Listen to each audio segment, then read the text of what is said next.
नमस्कार, जय हिंद साथियों।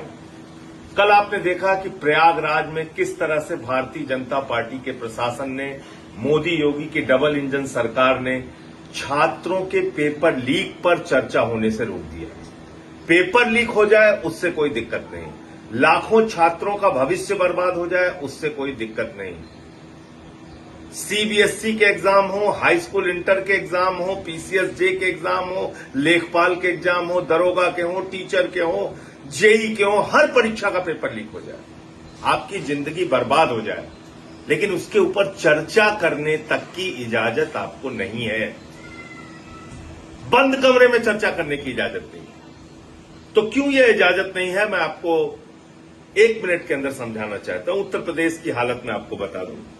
2017 में दरोगा भर्ती हुई थी, जिसमें 7 लाख लोगों ने एग्जाम दिया था, पेपर लीक हो गया, परीक्षा कैंसिल हो गई। 2018 में 3000 नलकूप चालकों के लिए एग्जाम हुआ था, 2 लाख लोगों ने एग्जाम दिया था, पेपर लीक हो गया, परीक्षा कैंसिल हो गई। 2018 में ग्राम विकास अधिकारी के लिए परीक्षा हुई थी, 2000 पद के लिए हुई थी, 9 लाख लोगों ने एग्जाम दिया, पेपर लीक हो गया, परीक्षा रद्द हो गई।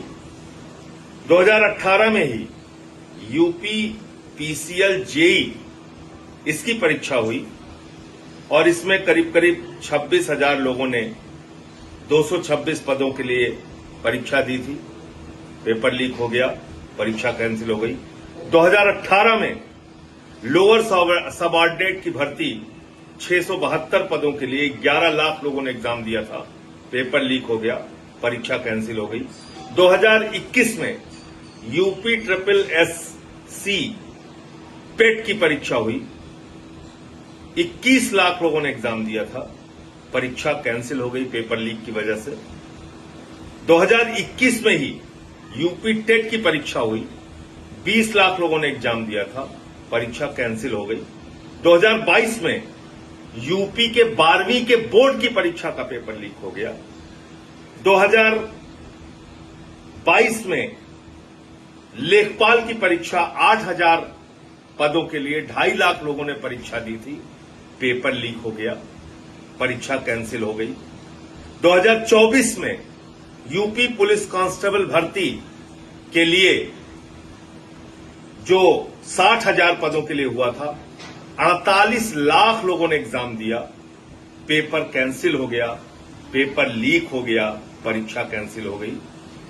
2024 में आरओ के लिए समीक्षा और समीक्षा अधिकारी की परीक्षा हुई, 411 पद के लिए 10 लाख लोगों ने परीक्षा दी, परीक्षा का पेपर लीक हो गया, परीक्षा कैंसिल हो गई। 2025 में यूपी बोर्ड के हाई स्कूल की परीक्षा का पेपर लीक हो गया। 2026 में एसएससी जीडी कांस्टेबल भर्ती की परीक्षा का पेपर कई जगहों पे धांधली, कई सेंटर्स पे धांधली का मामला सामने आया, निरस्त हो गया। 2026 में 22 लाख आवेदकों ने नीट की परीक्षा दी, उनका पेपर लीक हो गया, परीक्षा कैंसिल हो गई। 2026 में ही सीयूईटी की परीक्षा स्थगित हो गई, उसमें भी पेपर लीक का मामला सामने आया। 2026 में ही लेखपाल भर्ती का पेपर लीक हो गया, जिसमें 2 घंटे बाद लोग, तय समय से 2 घंटे बाद लोग सेंटर से बाहर निकले, तमाम मामले उसके सामने आए। और ये सब परीक्षाएं जिन लोगों के माध्यम से कराई जा रही थी, ईडू टेस्ट, इन्होंने यूपी पुलिस का एग्जाम कराया, और ये ईडू टेस्ट का जो एग्जाम हुआ था, ये ईडू टेस्ट कंपनी के द्वारा जो एग्जाम कराया गया था यूपी पुलिस का, ये edu test black listed company है, ब्लैक लिस्टेड कंपनी से यूपी में एग्जाम कराया गया था। दूसरा, एप्टेक लिमिटेड को जो यूपी पीसीएल जेई का एग्जाम कराने का ठेका दिया गया था, वो भी ब्लैक लिस्टेड कंपनी है। तो आप कल्पना कर सकते हैं कि किस तरह से ब्लैक लिस्टेड कंपनी के माध्यम से रिश्वतखोरी, भ्रष्टाचार, जो भी उसके पीछे की कहानी हो, उनसे यूपी की परीक्षाएं कराई जा रही हैं, पेपर लीक हो रहा है। बड़े पैमाने पे हजारों करोड़ का भ्रष्टाचार का धंधा है जो भारतीय जनता पार्टी के नेतृत्व में चल रहा है। लेकिन आप सोचिए कि इसके बारे में आप चर्चा भी नहीं कर सकते। कल प्रयागराज में मैं बंद कमरे में कॉन्फ्रेंस हॉल में चर्चा कर रहा था जिसमें तमाम छात्र संगठनों के लोग आए हुए थे।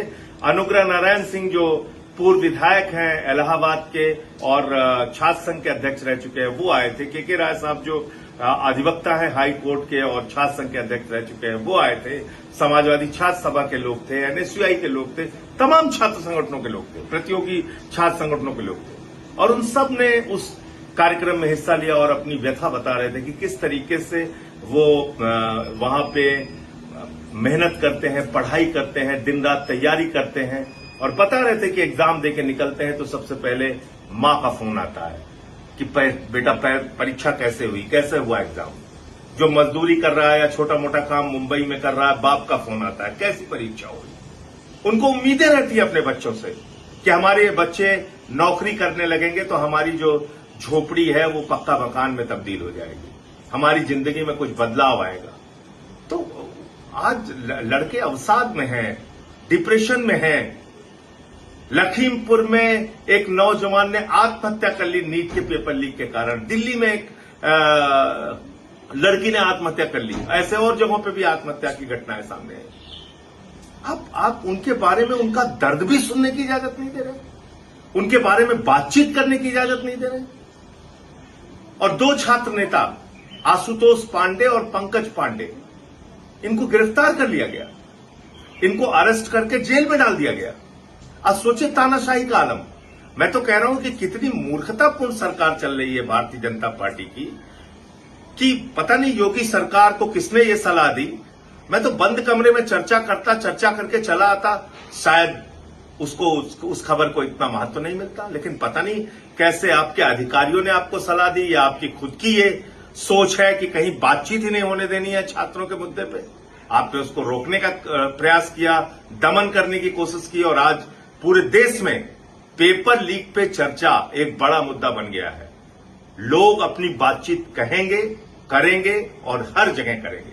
इसको कोई नहीं रोक सकता, न मोदी रोक सकते हैं, न योगी रोक सकते हैं। 75 जिले हैं उत्तर प्रदेश के और इस कार्यक्रम को और विस्तार दिया जाएगा।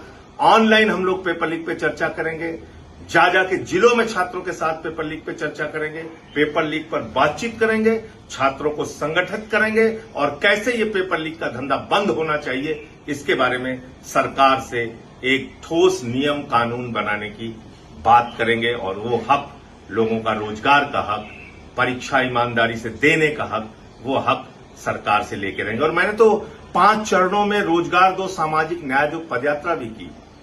उसके माध्यम से भी नौजवानों की आवाज उठाने का काम किया और प्रयागराज जाके भी ये प्रयास किया छात्रों को संगठित करने का। आप लोगों से मैं कहना चाहता हूं, ये पेपर लीक पे चर्चा का कार्यक्रम आगे भी जारी रहेगा और इस अभियान से जुड़ने के लिए आप 8588833483 नंबर पर बात करके अपने सुझाव दे सकते हैं और इस अभियान से जुड़ सकते हैं। दूसरा नंबर है 8588841358।